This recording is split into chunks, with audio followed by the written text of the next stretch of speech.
newspaper for a visual world. Hello, Buglers, and welcome to issue 4284 of the Bugle. I think we're now only about 10 episodes away from overtaking the John Oliver era total number of episodes. It's very exciting times on this podcast. It's the penultimate episodio of 2023. Oh, is that a misprint? Episodio? Is that a misprint or a technical term? Not sure. Let's see how it pans out. I think it might be an episodio, which I think is an obscure form of musical arrangement or folk dance. Do keep an ear out for my feet scuttling away under the desk as we record. I am Andy Zaltzman. It is 15th of December 2023, and with just 10 days left before Christmas, it is surely time to ask, are we all absolutely sure that that little magic baby was all that? I mean, if he'd been really magic, wouldn't he have magicked a fully functioning maternity suite with a birthing pool instead of a low-grade f***ing agricultural manger? Not for me to say.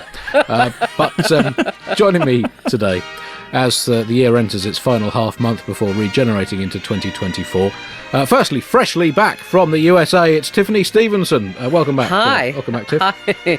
I'm Palm Spring Forward or whatever. Right. I don't know. I've been in America and it was American. Are people excited about the prospect of a year's worth of presidential election campaign coming up? It's already sort of ramping up. Trump's already on the TV. Giving gross opinions about women, so it just feels like 2016. Right. Feels like it's amping up. Right.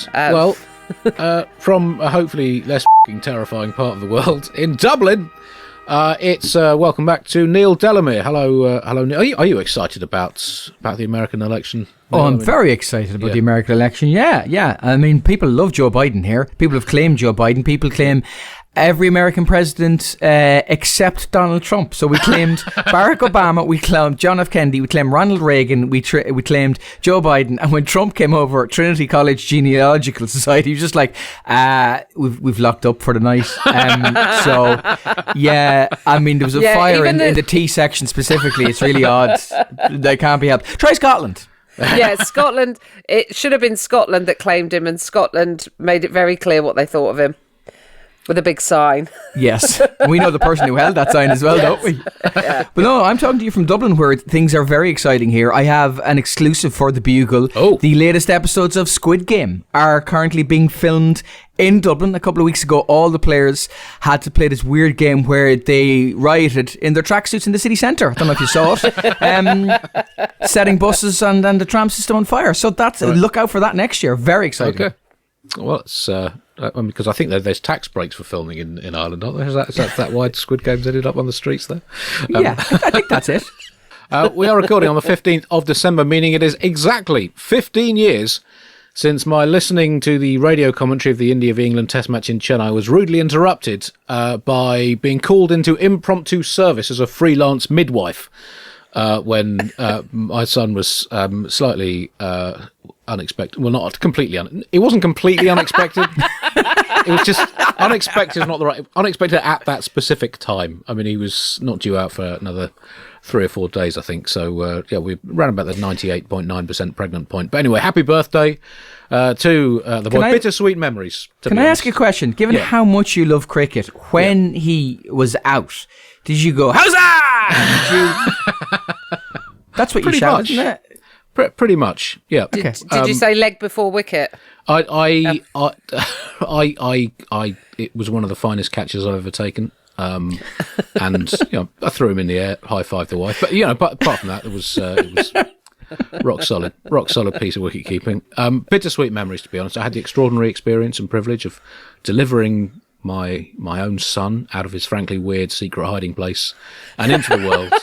And I've enjoyed all the joy, love and happiness that he's brought us ever since. But set against that, England blew a winning position and lost a game they really should. That was tough to swallow. I mean, India were chasing 387 to win. Obviously, what was then the fourth highest successful chase in the final innings of a test match. And, that's... But luckily, that memory is at least partially leavened by having the birth of my second child. But it still stings. Really How was this not instantly divorce, Andy? This kind of conversation. So you think that he's broadcasting from his shed? That's where he lives now. She got the house because of this conversation. On this day in 1836, the Patent Office building in Washington, D.C. almost burnt to the ground. Almost 10,000 patents were destroyed, as well as 7,000 patent models, apparently. And so we lost a lot of potential inventions that were awaiting approval. The fire destroyed, amongst other things, the patent applications for the mechanical steambatross, a mechanical steam-powered albatross that could have brought powered flight forward by, 70-odd years. The prayer pult, which was a new device to be used in churches to twang people's prayers more accurately to God. The average successful prayer response at the time was down around about the 4% mark, and it was hoped that the prayer pult would get it up to more like 11-12%, but sadly we never saw it in action. The anti-snooze desk, which had a snore-activated finger guillotine. So if you felt sleepy on your desk, you would just put your finger in the finger guillotine, and the subconscious fear of having your finger sliced off by the pressure-activated anti-snooze desk would generally wake you up on time. That was the plan. Sadly, never made. The stovepipe hat oven, that's for keeping your packed lunch warm. Abraham Lincoln did have a subsequent version of that, and also the patent for the internet was destroyed. That put that back by 150 years. On this day, not this day, but 16th of December, 1773, the Boston Tea Party, when the Sons of Liberty revolutionary group disguised themselves as Mohawk Indians. I don't think that was okay, guys. And for me, that pretty much invalidates the entire history of the independent USA. But anyway, they used some questionable costume choices and dumped hundreds of crates of tea into Boston Harbour, salty water, way below optimum brewing temperature. What a fucking waste. Is it a hard cancel from you, Andy? Absolutely. Hard cancel of the entire USA. That was, what now? That was 250 years ago. Tomorrow. Well, that's... Very much the Justin Trudeau of their day. That's really the turning point in US history when it all started going irreversibly downhill.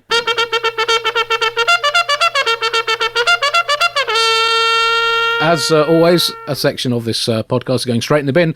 This week, as we continue our look ahead to Christmas and potential presents you might buy, we review some of the new board games that are flying off the shelves this Christmas time, including Charles Darwin's Theory of Evil Knievolution, an evolution-themed snakes and ladders-inspired game of genetic stunt leaps. Can you twang your species across a series of potential extinction-causing canyons to evolute faster than your opponents, thus becoming the dominant species on the planet? Choose from a selection of starter species, including ape, fish, and lizard and robot. Also, we review Call Customer Service, a new thrilling customer service-based board game in which you have to avoid being useful to any fellow human. You have to avoid allowing your opponents to get through to a human operator or providing any advice that might help them. If they storm out of the room screaming in frustration at what we've become as a species before they move their piece to the elusive genuine help square on the board, you are the winner, and you get extra points for playing your call is important to us card the most times before other players tip the board over and start weeping. And a fairly basic quiz card game, Rabbit or Rabbi, where you have a selection of 100 cards. 50 of them describe rabbits, 50 of them describe rabbis, and your partner has to guess if you're describing a rabbit or a rabbi. It's just as much fun as it sounds. That section is in the bin.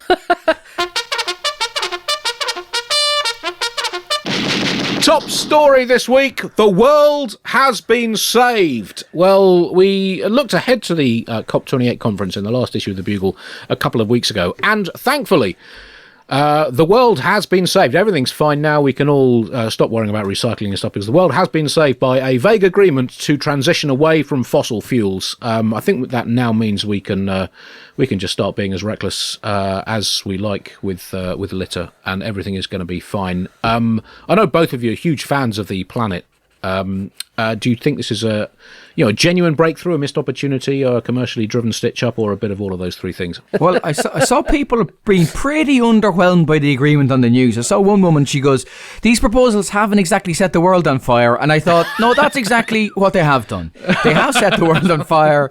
COP27 was in Egypt. COP28 was in Dubai. COP29 will be chaired by SpongeBob SquarePants in the, hold on, I have it here, the Davy Jones Locker Conference Centre. Apparently, we are all doomed.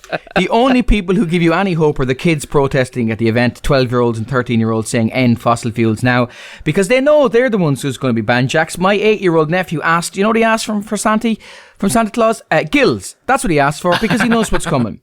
So the phrase phasing out fossil fuels was in the first draft, but the OPEC countries, which stands for Oil Producers Environmental Catastrophe, I think, I'm not sure on that, but they sent a letter around to their delegates going, don't let them say this, and protest against that wording. But because they are the oil industry, the letter leaked. Did they clean up after themselves? No, they did not. So the first draft agreement said phasing out fossil fuels, and then the second draft agreement did not. So next year, I reckon they'll have to have an agreement on wind energy. So every agreement will be a draft agreement, and they'll have the first draft agreement. Then they'll have a second draft agreement. Then they'll hopefully have a final draft agreement. Gmail drafts. It could be in drafts in Gmail, and if Trump gets in, will he vote against it? He famously dodged a draft. They'll get it through because some countries' negotiators are better at strategy than others. They're playing chess, where the other lads are playing drafts, and they'll all go out to celebrate and have a few pints as long as the beer is on. Well, I think you know the rest of that. Yes. I know someone who was at the entire conference, and I asked him for an 11-word summary of COP28, and this is what he sent to me. And he was there for the whole 2 weeks. He said, the 11-word summary is this: surely this is someone else's problem. No, shit, well, perhaps. So I think that's progress of sorts. I think for we've gone from just, and perhaps is better, isn't it? Perhaps is a step forward, I think. Well, they said the text in the draft states the huge challenge with crystal clarity. And are we involving crystals at this point? Are we involving... Because in that case, every woman in my friendship circle now thinks she can solve climate crisis, including me. I think we just need to moonbathe a rose quartz. And I'll do some tarot and we'll have it fixed. I think Crystal Clarity has got a court case coming up against Donald Trump as well. Being held in New York. Well, there's another suggestion, actually. The hot air that appears every time Donald Trump speaks will be repurposed as an alternative heating source. But how can you not be concerned? Like, even if you're not concerned about climate, right? Surely people can see that it will drive climate immigration. And the Tory government at the moment are obsessed with immigration to the extent like it makes them look mad. Like so much focus on small boats. It just makes them look so odd. The UK had net immigration figures last year of less than 750,000, right?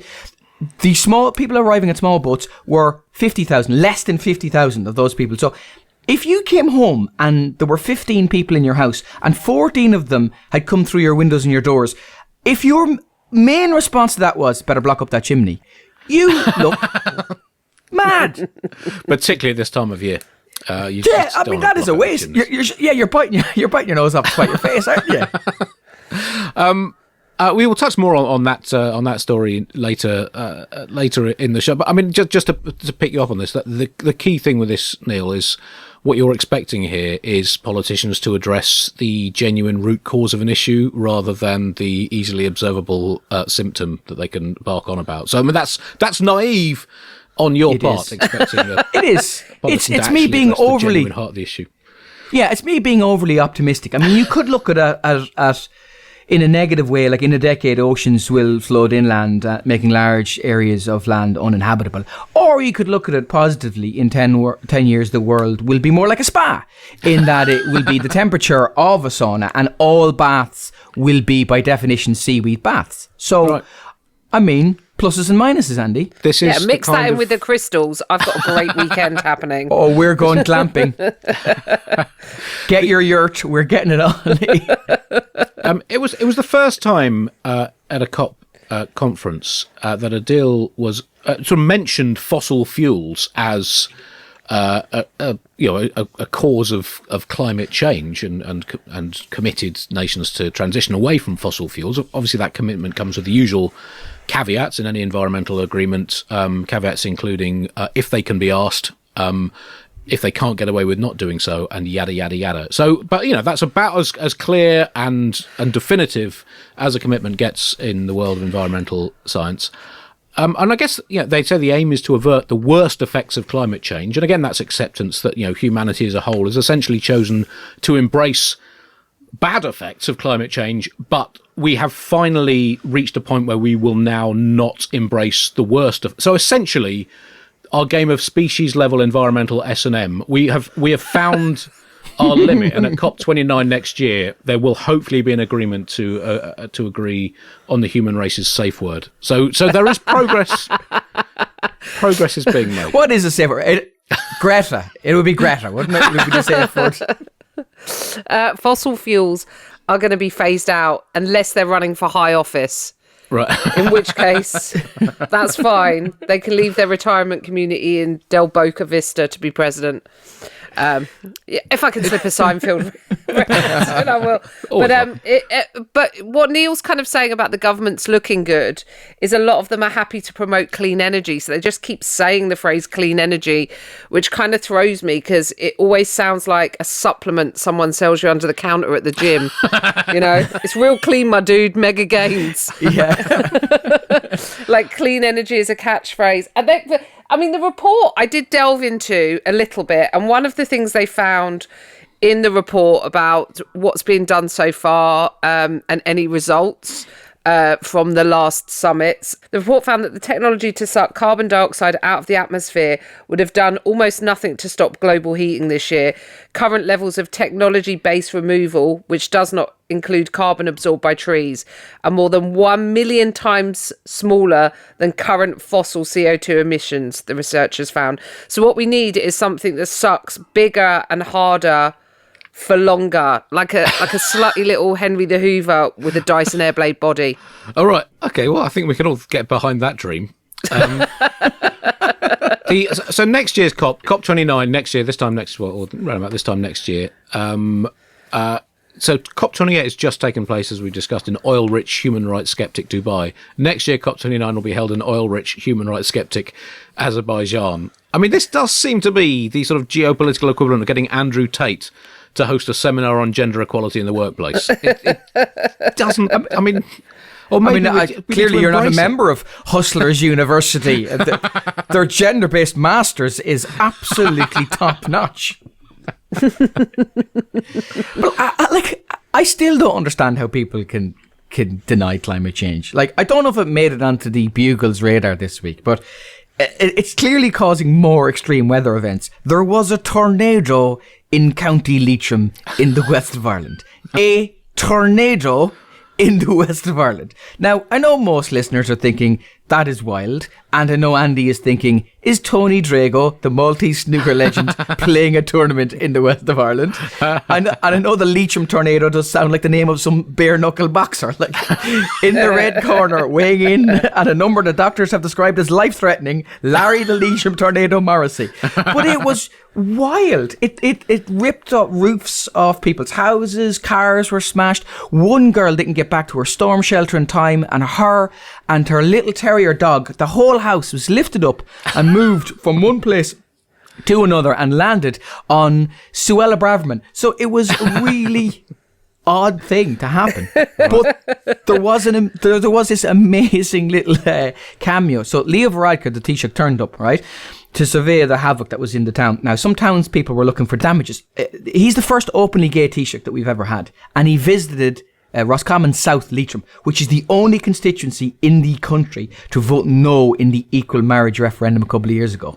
So when they were going, oh, will you give us damages? I'd say Liam Radker was like, oh no, you'll get your damages, all right. Oh, you'll definitely get your damages. Yeah. Oh no, it's so bad, isn't it? It was a twister. Was it a twister? Is everything bent? Oh, everything's bent, is it? Did it blow you? It smashed your back door in. It did not. Yeah. Oh no, fill in that form there, and I'll put that in the big bag of things I don't give a about. How about that? I like watching. I like the idea of watching how Ireland deals with a tornado, because in America, when they have hurricanes, there's a tendency, if they're in Florida, to try and shoot them. Which happened. I think it was Hurricane Irma, where they all decided that they would meet outside and shoot into the eye of the hurricane, because God damn it, Cletus, you show that windy bitch who's boss.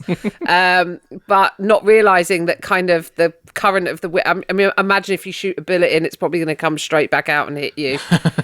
You mentioned the USA. The USA during COP has pledged new finance for less fortunate parts of the world to deal with climate change. The huge sum of $20 million. That's the USA. That's around about an average of 5 cents per person in the USA. And the USA remains the world's biggest polluter. So that is an almost heroically tokenistic sum, I think. I think we need to acknowledge quite the effort it took to keep that sum so low. This term transitioning away, this commitment to transition away from fossil fuels,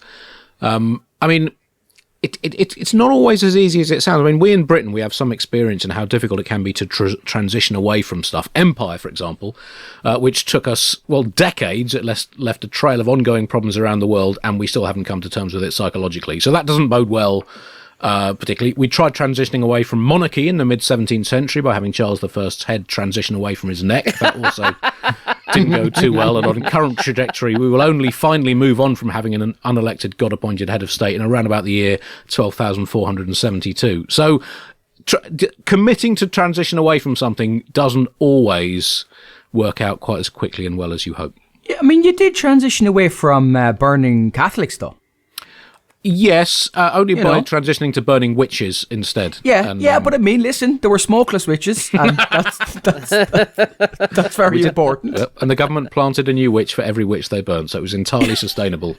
We don't want to persecute men and women when we can just persecute women.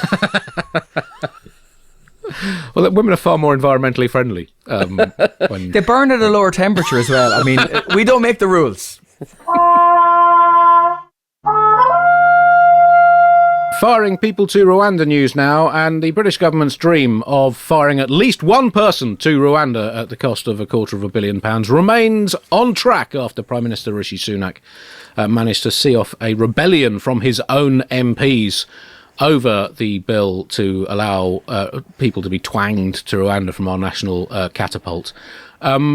This is a story that we've talked about a lot over the course of, it seemed, way too long on this podcast. And what is most baffling about it, and this is a government that is, in the final twitchings of its elongated death throes before an election at some point in the next year or so, is that they just cannot let this go. The government is now in a position that it seems to think that it has to be seen to force through a plan that basically absolutely no one thinks will work in terms of dealing with the problem it's supposed to deal with. Not many people think is genuinely legal, and pretty much everyone thinks is appalling value for money, regardless of anything to do with the morality of it. But the government cannot be seen to back down. So it doesn't matter how insane a policy is. What matters is that the government shows the strength of character to stick with its insanity in the face of reality, evidence, and logic. And that is the state. That's the stage we're at now. Neil, I know you found this fascinating watching as an outsider. Wow. They spent 240 million quid on this Rwanda policy so far, and the Supreme Court decided it was illegal to send people. I know that the bill is passed, but the government has the same relationship to Rwanda as I have to the gym, in that I've been sending it money for an absolute fortune for the last few years. But the chances of me or anybody else I know actually going are very, very slim. And it's odd, you're right, they're so committed to this, because that kind of takes away from the other stuff that they want to get done, which they have gotten done to some degree. So they wanted to lessen the number of people coming on boats, and that has happened. And they wanted to halve inflation, and that has happened as well. Now, when Sunak says he wants to halve inflation, I think he might probably means putting 50% less air in the dinghies. It's every Christmas they go, how can we make it seem most like this year's edition of A Christmas Carol? And this is the attempt now. So it's the British Supreme Court who declared the policy unlawful. If you don't know what the Supreme Court is, it's not just regular court, it's Marks and Spencer's court.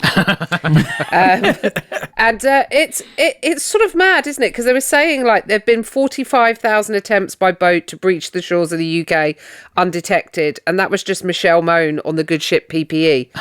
So the amount of money that's gone to this, it's a policy started by Boris, and there's nothing like you say, doubling down on a bad idea. Sunak decided that he was going to double down on it, and then one of his top 5 priorities was stopping the boats, like he was playing giant battleships.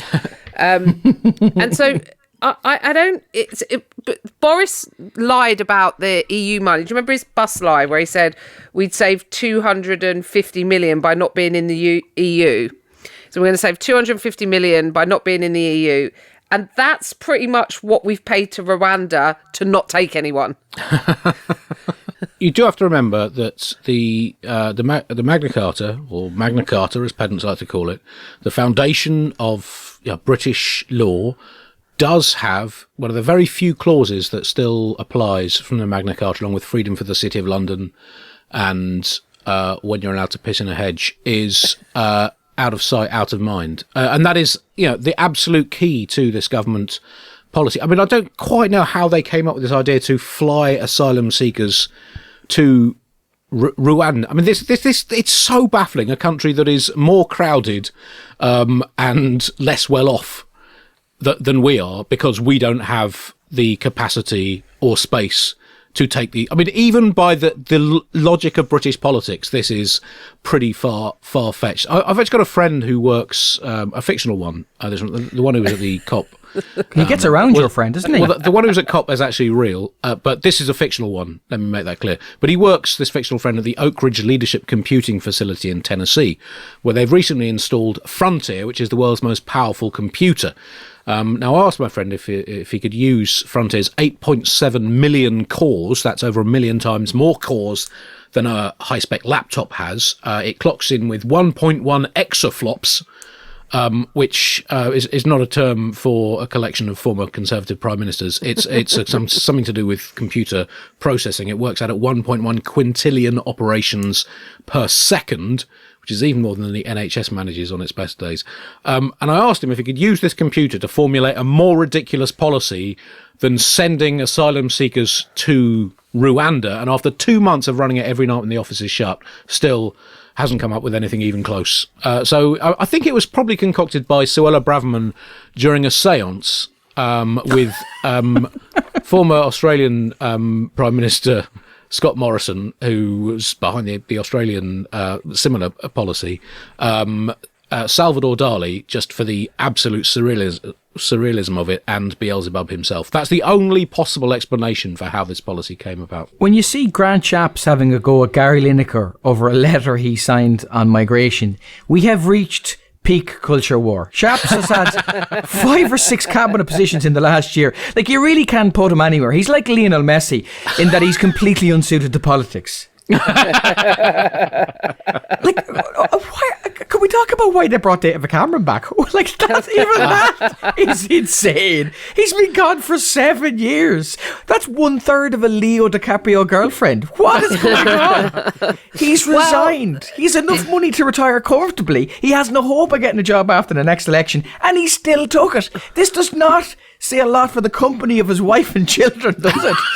Would you rather spend time with your family or try and fix the Ukraine and the Middle East? I'll take Israel and Palestine. Thank you very much, please.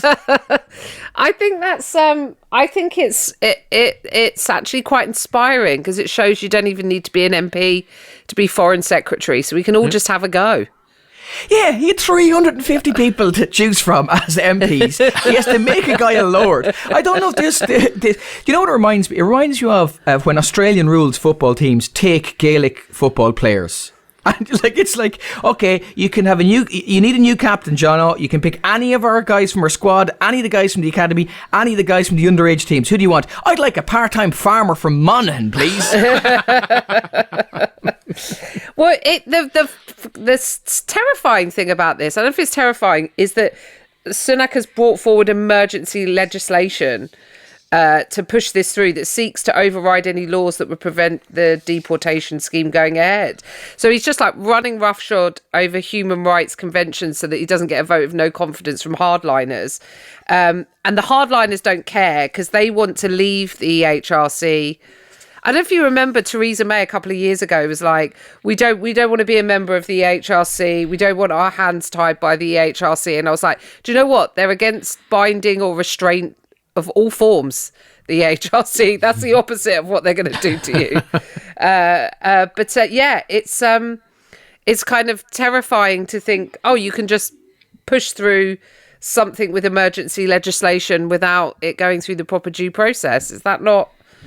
How is that being allowed to happen? Well, I think probably because absolutely everything to do with our political system has gone to shit is the simple answer to that. There might be more detail that I'm unable to get my head around. Tourism news now, and well, let's lighten the mood a bit. Some wonderful news, Neil, for Ireland as a nation, for Dublin as a city. It turns out that Dublin, wonderful city to visit, has the world's leading tourist attraction. The Guinness Storehouse has beaten other contenders such as the Grand Canyon, the Acropolis, and the Taj Mahal to become the world's best. I've not been to it. Can you explain how it's won its trophy and what makes it such an amazing place to go to? I don't know the process involved, but I would imagine a great deal of bribery. I would suggest. No, I don't want to cast aspersions on the Guinness Storehouse, but I've been to the Guinness Storehouse, and I've also been to Machu Picchu, which it beat into second place. And can I tell you that the Guinness Storehouse is not as good as a city the Incas built in the Andes 600 years ago. Surprise, surprise. I have been to Machu Picchu. It is amazing. One of my favorite things I've ever heard from a guide who was walking us up the mountain said, do you want to chew some coca leaves and it'll give you energy? And I said, okay. And he goes, no, go on, take them. It'll make you feel like asparagus. This is what he said. And I went, what? And he goes, it'll make you feel like asparagus. Go on. And I said, what are you talking about? And he goes, asparagus, the film, asparagus. Kirk Douglas. I'm asparagus. No, I'm asparagus. No, I'm asparagus. And that was actually true. That wasn't like your imaginary friend in Oak Ridge. But it's been a great year for Dublin attractions. So we had the Guinness Storehouse beating Machu Picchu into second place, and the Kilmainham Jail, which is the quintessential kind of Victorian jail in Dublin, won Best Museum of the World on TripAdvisor as well. So, wow. And that was based on TripAdvisor ratings. It does show you how things can change, because it wasn't reviewed nearly as highly by the leaders of the 1916 Rising when they were there. Very much a 1-star rating there. It really brings it home to you when you see De Valera's Cell, to think that 100 years ago you could get a one bed in Dublin for less than $2,000 a month. It really makes you think, But if you go back online, you can actually find some of the TripAdvisor reviews from the 1916 leaders, and I actually found James Connolly's TripAdvisor rating, and I think it'll shed a lot of light on it. We recently stayed at Kilmainham Jail, a last-minute surprise gift from the British government. We had heard very mixed reports previously, but some of our friends have stayed there recently, and we haven't heard back from them at all, so we thought it couldn't be too bad. While the location is very convenient for local attractions, we found the staff unhelpful, bordering on rude. Only single rooms were available, and the ensuite is very basic. Exercise equipment is limited, just a single gymnastic ring in the yard. That's pretty dark, I'll be honest. Overall, the decor is quite dated, and there are some holes in the terrace wall that need to be filled. The all-inclusive gruel package leaves a lot to be desired, although some guests were given a free cigarette right before checkout. It's our final day here tomorrow, and I can definitely say we won't be back. So that was very much a 1-star review, but things have improved since then, you know? You can't deny it. It's interesting. So this is the Guinness Storehouse. So presumably it began life as a storage facility before it was a tourist attraction. And this is kind of exciting, isn't it? Because, it used to be that, to become a big tourist attraction, you had to be a temple or an important public building. But now this opens up the tourism market for storage facilities with ambition anywhere around the world. I mean, down the bottom of my road, we've got an Access Stealth storage unit that opened up a couple of years ago. And, if we play our cards right here in South London, within just a few years, we could be sitting in absolutely prime Airbnb territory. We're talking 600 quid a night, 150 quid cleaning fee, just for people who want to go and see our storage facility. And the Guinness Storehouse is set. You need to stick a roof garden on it to get that really fired up, because that's the addition. There's a sky bar at the... I did see this and kind of go, did dads vote solely for this? Like, it feels like a dad's vote. Like, can we all go to the Guinness Storehouse? By the way, did I tell you I'm thinking of starting a microbrewery? Like, that feels like I know who's deciding. You're still not going to beat the Guinness Storehouse, though, Andy. In fact, you're going to be in third place in terms of storage facilities, because we've the Guinness Storehouse, and there's a guy in Belfast who has a wardrobe with a lion and a witch in it. So you're not going to beat that. But I mean, I guess just up against other storage facilities such as the pyramids in Egypt, which are essentially a storage facility for a corpse. It's probably better. Probably better than that.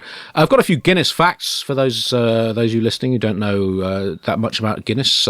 Huge part of the Irish drinking identity. Guinness, here's your first Guinness fact. The renowned stout and metaphor for the European imperialist age was invented by Ireland's patron saint, St. Patrick, when shortly after driving all the snakes out of Ireland, he turned a bucket of mud covered in bird shit into a smooth, satisfying and nutritious drink. Guinness is not, despite the claims, a meal in itself. It doesn't contain a cheese course. Fact 3. If you drink a pint of Guinness in one continuous sip while standing on one leg at dawn on Midsummer's morning whilst facing towards Dublin, it is said that you will fall in love with the first person to ask, why did you just do that? And you're also legally entitled to a free teddy bear from any participating Guinness retail outlet in the Southern Hemisphere. And finally, fact 4, the longest time ever taken to drink a single pint of Guinness was 59 years. Young Father Padraig... how do you pronounce that? I mean, that's a name I've made up and I can't even pronounce it myself. O'Callaghan, I think. Left an unfinished... Picked a name you couldn't say. That's too many bugles. You've actually had a psychotic break. One part of your brain is picking it and name it. The other part of your brain can't pick it. Mother of God, we're seeing a breakdown before our very eyes. So I mispronounced. O'Callaghan, sorry. Okay. It left he left an unfinished pint on the bar at the Old Naughty Carrot pub in Belfast when leaving to tend an ill parishioner who was working on the Titanic as it left the Erling Holland and Wolf shipyard in 1912. He ended up stuck on the ill-fated megaboat, survived the sinking due to his hatred of band music, ended up in New York, built a new life as a baseball journalist, and returned to Belfast for the first time in 1971 to watch George Best play football and feel closer to God. He went to the Carrot after the game to find that his pint had been preserved by 3 generations of the McSnidget family who ran the pub and hated waste, and Father O'Callaghan finished the pint before asking, "Is my f***ing fish pie ready yet? You owe me a fish pie. Is there anyone on this planet who isn't trying to rip you off? Amen." That may or may not be. I've only one problem with that fact. Okay, yep. Surprisingly, I think it's unlikely that Father O'Callaghan would be in such a renowned orange pub as the Old Carrot. So that's my only issue with that whole story.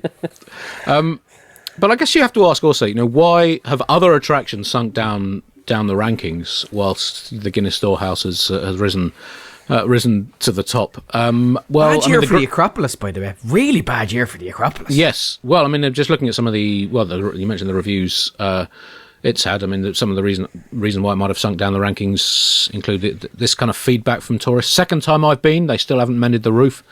Another says, a relative of mine was struck down recently by one of Zeus's thunderbolts for something, can't remember what, so I found going to a place dedicated to his daughter Athene quite triggering. Another person said, still not enough marbles And one final review said, I loved the film based on the Acropolis, but the original was a real disappointment. There was no sign of a river, the jungle was non-existent, there was nothing about Colonel Kurtz in any of the museum exhibits, and I couldn't smell the napalm at all. Seriously disappointing. So that's why the Acropolis is... the Grand Canyon, described as just a big empty waste of space, too big to do in an afternoon, so that's not really what modern tourists are looking for. Someone else wrote, not my thing, I like going to the beach, I don't like going to the canyon. Such is the world of internet reviews. And someone else wrote, not great if you're into nightclubbing, it's a canyon and the acoustics are not great for house, disco or techno music. I guarantee the internet someone has written, why have they put it there about the Grand Canyon? I bet you someone has said that. Not very convenient to get to. Yeah. Elegance Marbles, I have to say, if you ever, as a non-Brit going into the British Museum, it just feels like walking around a police auction. It just... I wonder who used to own that. Well, I do feel like that's why there's no British tourist attractions in any of these, like in the full list of top attractions according to TripAdvisor. We're nowhere near it. There's like 25. We haven't, and kind of like with Ireland, with the jail and with the Guinness Storehouse, it feels a bit like Eurovision. It's like, are they the best tourist attractions, or does everyone just really like Irish people? And fair enough. Just fine. We just want the hang. Do you think the Greeks showed the Antiques Roadshow, but it's called Crime Watch in Athens? Yeah. The Taj Mahal, bookies' favourite this year, disappointing showing for the Taj Mahal. And again, some pretty poor reviews. This person wrote, not much in it for the adrenaline junkie. You're not allowed to slide down the dome, and they won't let you string a bungee rope between the towers. And woe betide you if you even tried to take a jet ski onto the pool at the front of the installation. Even a lilo and a floating beer fridge seemed to be an absolute no-no. Mausoleum, snorzeleum more like. Another person wrote, I didn't like it. I never met the guy's wife, so I don't know if she was actually worth all this architectural fuss. Also, it put real pressure on me for my forthcoming wedding anniversary. And someone else said, I can barely get planning permission to put up a bike store where I live, let alone a 73-metre high tomb in a 17-hectare garden. So you can see what not everyone likes it these days. So I mean, in terms of holiday, have you got any sort of particular dream holidays for in terms of holiday attractions that you'd particularly like to go and see? What do you look for? Holidays are important so that you can argue with your family in a different location with sunburn. But I like to escape from the bleak dystopia by holding up a toilet seat in front of a picture of a tropical island. And then taking a picture of it to post on social media and pretending I'm on a plane. And it really helps me break away from the daily monotony of posting lies on social media to convince people my life is better than it actually is. Well, I think that might be the most succinct summary of 21st century life that anyone's ever done on the Bugle tip. No one's going to top that. That was perfect. Neil, what do you look for in a kind of dream holiday destination? Well, the best thing I've ever heard on holiday was at a tourist attraction in Rome, where I was. I don't know if you've heard of it. It's called the Colosseum. Oh yeah, big one. And there was an American family, and they were very kind of Californian in their childcare and very, very reassuring. Even though there was two teenage sons battering the shit out of each other, and after about 10 minutes, the dad lost his mind and shouted at his two sons. He said, "Will you stop fight? This is the Colosseum, and it's no place for fighting." we were like, meh, I think it's exactly the place for fighting. One of his kids should have hit the other one and gone, "Are you not entertained?" Well, if you can bleep it, I can tell you one of the best lines I heard when I was at, I think it was Thorpe Park, where someone just shouted at their husband, "Oh, just get on the teacup, you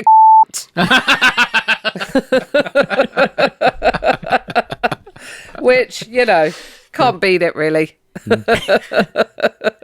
It's the bad language with the gentleness of the teacups, isn't it? Yeah, it really is. It's like seriously, get on the bouncy castle, you fucking prick.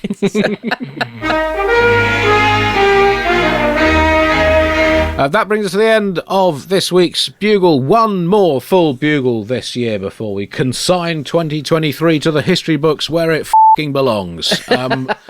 Thank you for listening. Don't forget that, as I said, with just a few days, a week or so, by the time you listen to this, possibly to Christmas, the best Christmas present that you can possibly give anyone is a ticket to one of the Bugle live shows in March, dotted around the UK. Best present, really? Best present, Neil. Best present.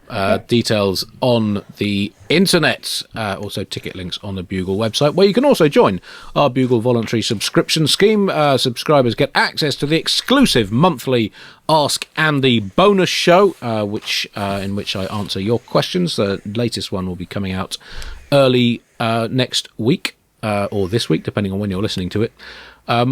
So there you go. That's my plugs done. Neil, anything to plug? Yeah, I'm doing some UK dates on the new tour, like the Pleasance in London in April, Hot Water Comedy Club in Liverpool, and the Comedy Box in Bristol. And I do a podcast called Why Would You Tell Me That, where we talk about wild stories that you don't know but you probably should. And this season we've had really interesting guys, including one I think you might like, who's a South African Jewish dude who is the dude who invented Bailey's in London. Wow. In the 1970s. And his name is David Gluckman, and he's brilliant. So it's stuff like that. I could plug the film that I'm in if you haven't seen it yet. It's on Paramount Plus, and it's about a killer sloth.